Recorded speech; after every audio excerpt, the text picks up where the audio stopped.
All right, everybody, welcome back. Rich Drew here, your Little Sugar MTB coach and guide, joined by a special guest, Taylor Lideen, Bella Vista resident, factory allied rider, former Little Sugar competitor, dude with a lot of insight, and we go way back.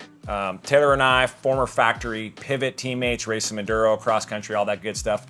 Most recently did a really cool gravel camp through the Ride series, and well, today we're going to talk about some tips and tricks, best practices, bike setup things that are going to be crucial come race day for you to have the ride of a lifetime. If you were here last year, some of these things will resonate. If you weren't, I invite you to grab a cup of coffee and get comfortable, because pretty much everything we're going to say will be vitally important to you on that faithful day. Yes, absolutely. Not just equipment choices, but everything you should bring with you on race day. Also things to look out for prior to race day. Oh, I love it. You're getting me excited. Yeah. So I'm ready. Are you ready? First thing that we got to talk about is probably bike choice. I'm sure some people are out there, maybe they got 2, 3, 4 bikes, not sure which one to choose. Well, if you're that person out there that has one bike, guess what? That's the bike to choose. My input is, you can ride any bike. Last year, I saw people on super legit cross-country race bikes. I saw somebody on, I can't believe I'm gonna say this, a rigid fat tire bike. So yeah, it runs the gamut. My choice is the RE Signal Peak 115, 120. More of a trail light bike, something I'm a little bit more comfortable on, which is very important. Well, Taylor, what's your rig of choice? I'm on the Allied BC40. Very fitting that we're in Northwest Arkansas. I'm running mine 100 mil front and rear, but like Rich mentioned earlier, right? Don't be discouraged showing up here on whatever bike it is that you have. Your setup is the right setup for you, and you know that bike. So I think that that's something that we should really nail home for people. Oh yeah, definitely. Comfort is key, and I'm not ruling out the possibility that come race day, I might hop on my trail bike. All right, once you've made your bike decision and you've sorted through that, I think you gotta make sure that your bike is sorted before you come out here. So mechanically, make sure your bike's pretty sound. Now, a couple things I think in order of importance, we gotta think drivetrain first. Make sure your drivetrain is good to go. Now, if you're like me, you're running that new school battery powered stuff, go through it, not a whole lot of adjustment, but make sure your battery is good, maybe have an extra battery, and I think just make sure chain ring, all that stuff is good to go. Now for you, Taylor's a little more old school. What are you running? Yeah, I run Shimano mechanical, so obviously cable and housing there. I would always recommend putting new cable and housing on the week before the event. That way you do get a ride or two at minimum in prior to showing up for race day. That way you can kind of stretch the cable and housing in a little bit, break it in. You're not out there on race day making adjustments. I've said it before, if something's gonna go wrong, it's gonna go wrong on race day. So it's best to have that done on Tuesday, Wednesday, or Thursday, not on Saturday. I like that, good stuff. Now, a couple of other things to think about. We mentioned this earlier, brakes. Drivetrain, vital. Brakes, a close second. I've been there before where you grab that brake lever and it goes right to your finger. So get a brake bleed if you don't have brakes that are fairly new. Check your pads, maybe get some extra pads. What are some other things that people want to make sure are in working order when they get here? If you have a dropper post, which... Wait a minute, if you have a no. You should have a dropper. You should have a dropper. If you're out there without a dropper and you're coming to Little Sugar MTB, you might want to, you might want to second guess that. Yeah. Get yourself a dropper. I think droppers make things safer, honestly. I think it makes riding mountain bikes, especially out here, a safer experience. But B, it's a more fun experience. It's more enjoyable, guaranteed. Yeah, there's gonna be some spots on this course where you're gonna need, not only have the dropper, I guess I'll follow it up with use the dropper. It's there to be used. So in addition to that, one thing that I think is worth mentioning is suspension. A lot of people will have at least a suspension fork. Quite a few run in full suspension bikes. The suspension needs service, 50 to 100 hours for a basic service. So if you're around that time frame, probably worth getting that done. If you're thinking, man, Rich, I'm a couple hundred hours deep, I might have it put in for a rebuild somewhere. At a bare minimum, seals, right? And fluid? Yep. Yeah, make sure the suspension is solid and in working order. And if it's something that you're not too sure about, ask your local shop or reach out and ask one of us. We're definitely here to help. Okay, number 3 is gonna be tire choice. Now, how controversial has this topic been since day one of racing bikes here in Bella Vista? It's the hottest topic. It's not only the hottest topic in mountain biking, it's the hottest topic in gravel racing. But yeah, I mean, tires, in my opinion, are the most important things you can dial in for race day. We got a saying here in Northwest Arkansas, and that is that Bella Vista eats tires for breakfast, lunch, and dinner. I can't count how many times I have had vicious tire failures. Yeah. You're probably thinking now, well, what am I supposed to do? Am I running a downhill tire? I wouldn't go that far, but here's my take on it, and I'll let you give yours. Tire up a little bit. Yes. Everybody's like, no, I'm gonna run something super lightweight, thin sidewall, because I want more speed, baby. Problem is you can't go fast if you rip your sidewall open. And you're stopped fixing it. You're stopped fixing it. So for me, I'm running Maxxis Recon, so I'm running a 2.4 with an EXO Plus sidewall, which some people might think is a little bit overkill, but I'm a bigger guy, 185, 190 pounds. I wanna make sure that I have a little extra protection, and I got a little more meat on my thighs to move those things around. And to make it a little bit better, I'm running Cushcore inserts. So I want a little more wheel protection, but I also want to be able to run a little bit lower tire pressure. One, to get better handling and a little bit more damping on the rough trails, but also hopefully to alleviate some of those punctures. What about you? What's your tire choice? Yeah, I'm going same with you in terms of volume, 2.4 front and rear. And some people may think that's a bit big for a 100 mil XC bike, but trust me, you are not gonna regret running 2.4s front and rear out here. I'm actually gonna run Vittoria Mezcal's front and rear. It's a tire that gives you a lot of confidence in corner grip. Inserts, like Rich said, you can't go wrong with inserts at a bare minimum in the rear. If you want to run front, I would definitely encourage you to do that. I want to get a little bit more context here because I want to make sure we drive this point home. Of everything that we say, the thing that you should heed the most, I think, is tire choice. Yes. And hopefully you're coming out early enough where you can test a few different tires. You said you're running a 2.4 Mezcal. You don't really run that tire much else than around here, do you? I normally race on the Vittoria Peyotes, which is more of a fast rolling tire. But out here, there's so much loose over hard pack. I do really want to be confident on the flat corners because you can lose front end grip so quickly out here. I love it. Great answer. What I'm trying to get across is this guy, he's a contender. This guy's a ripper. He's going to be up there in the mix. And so if he's going to make a tire choice that is going to give him a little bit more durability, the rest of us need to do the same. Go with something that inspires confidence. I would recommend getting that idea out of your head of looking for the tire that rolls the fastest, right? Those properties are kind of negated out on the terrain we have in Bella Vista. Yeah, it's kind of the great equalizer. Yeah. And again, I'm sure everybody watching this that has been here is just shaking their head going, oh yeah, I know what them boys are talking about. Yeah. Of course, when you talk about tires, we got to talk about a couple of other things. One is sealant. It's important that you know exactly what your sealant status is. It's funny, there are still people that don't understand. They throw it in, they're set up, and 6 months later, they get that puncture and no sealant comes out. You have to put more in every couple of months. It's summer. It's really hot. Bikes are sitting in the garage. What happens to that sealant? It dries up and turns into aliens. Yes. So make sure you get the aliens out and put more sealant in. Yep. Okay, pretty straightforward. Yep. And if you really want to go overboard, this is something that I do prior to big races, is actually I will put fresh sealant in a week before. I'll let it kind of coat the inside of that tire. And then prior to the race, I'll add a little bit extra because some of that sealant has stuck to the inside of the tire. Yeah, inside tips and tricks right there. That's a great segue into the next one. Next thing you need to think about and be ready with, tire plugs, tire plugs, tire plugs.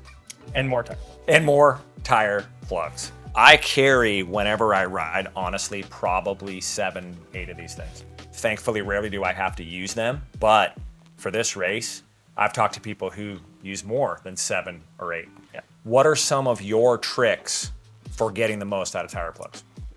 Yeah, tire plugs are useless if you can't get to them super quickly, right? If you puncture through the center of your tread, you are losing air rapidly. And so you need to get to your plugs as quickly as possible.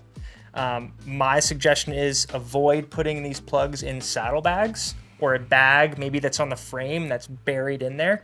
Keep it in your pocket.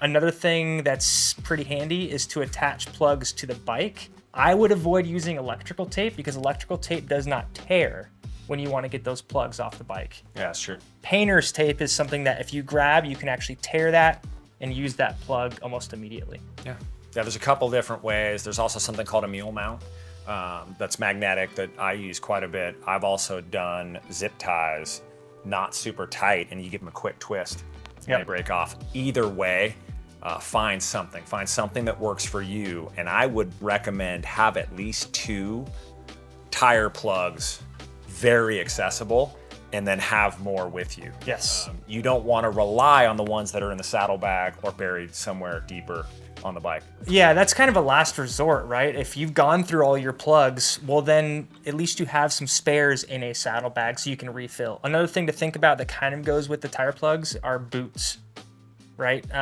You can use a gel packet as a boot if you put a major tear in the sidewall, but if you have a proper boot that's a little bit more robust, it's going to take up more volume of that tear.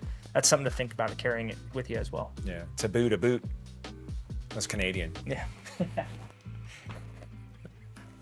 Okay, moving right along. Item number 4, something I am not too familiar with, but Taylor's gonna get me dialed in come race day. It's computers, GPS units. I would say might be your best friend out there because we have so many intersecting trails out in Bella Vista.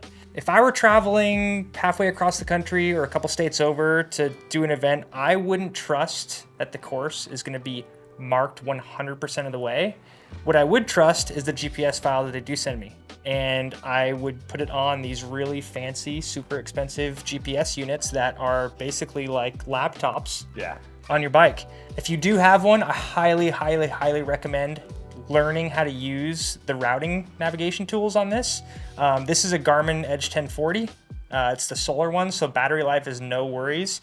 If you do have any GPS unit, get familiar with it, please. I can assure you that your day is going to be a heck of a lot better if you're not taking wrong turns throughout the whole day. Yeah, last year course was marked incredibly well, and I have no doubt it will be again this year. Absolutely. But like you said, I'd rather be safe than sorry. Give us a little bit more insight in regards to not actually how to use it with buttons, but when I'm on the bike, man, what am I doing? Like, can you help me there? Absolutely. What's really cool about these devices is actually you can zoom in, zoom out. You can see all the trails that are intersecting the trail that you're on. What's also really cool is it will beep at you roughly 1/10 of a mile prior to each turn. The more you familiarize yourself with the unit, the more you kind of understand, hey, I heard that thing beep. Be prepared for a turn coming up. Nice. Another really cool thing about specifically Garmin's is you can set reminders for hydration and nutrition. That's something that we are going to dive deeper into come our last episode when we talk about how to navigate the course. So be ready for that. Super important. So get familiar with your GPS unit. Familiarize yourself with those beeps when that turn is coming up, and it's going to ensure a fun and fast day for all your participants. Now we'll move on to our next item, and this is one that I'm very familiar with this. I have a lot of these super sweet U-Sweet bags, but I never use the bladder. I use them to hold my GoPro. I use them to hold various odds and ends. You're a big fan of using them for actual electrolyte fluid. Yep.